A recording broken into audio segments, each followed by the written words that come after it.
তাই জয়গৌর। আমরা যেগুলোকে রত্ন বলে মনে করি সেগুলো শাস্ত্রে কোথাও রত্ন মান্যতাই দেয় না।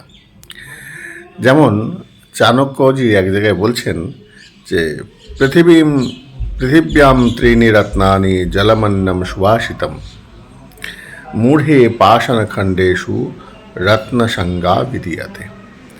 এখানে চাণক্যজি বলছেন পৃথিবীতে তিনটেই রত্ন রয়েছে। তিনটে রত্ন কি কি?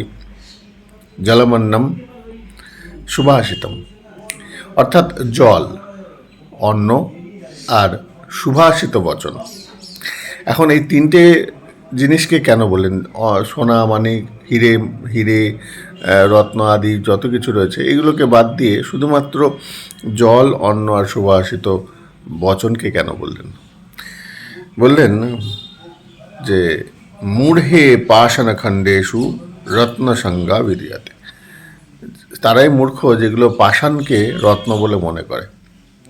তো বিষয়টা হচ্ছে এরকম যে এই যে জল হচ্ছে জীবনদায়িনী শক্তি, আর অন্ন হচ্ছে প্রাণ শক্তি, অর্থাৎ প্রাণদায়িনী শক্তি দেয় যেটা। আর সুভাষিত বচন যেটা মনকে শক্তি দেয়।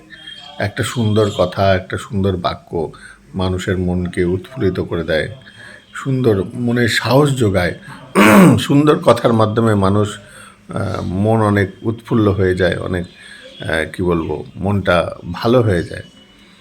তো এই অন্ন, জল এবং সুভাষিত বাক্য, চাণক্য বলছেন যে এই তিনটে জিনিসই সবথেকে রত্ন। আমরা যেগুলোকে রত্ন মনে করি সেগুলো একটাও রত্নের মধ্যে গণ্য হন না। জয় নিতাই, জয় গৌর। বিষয়টা আপনাদের কেমন লাগলো কমেন্ট করে জানাবেন। আর এরকম ছোটো ছোটো আরও প্রসঙ্গ জানতে আমার এই চ্যানেলটিকে সাবস্ক্রাইব করুন। জয় নিতাই, জয় গৌর।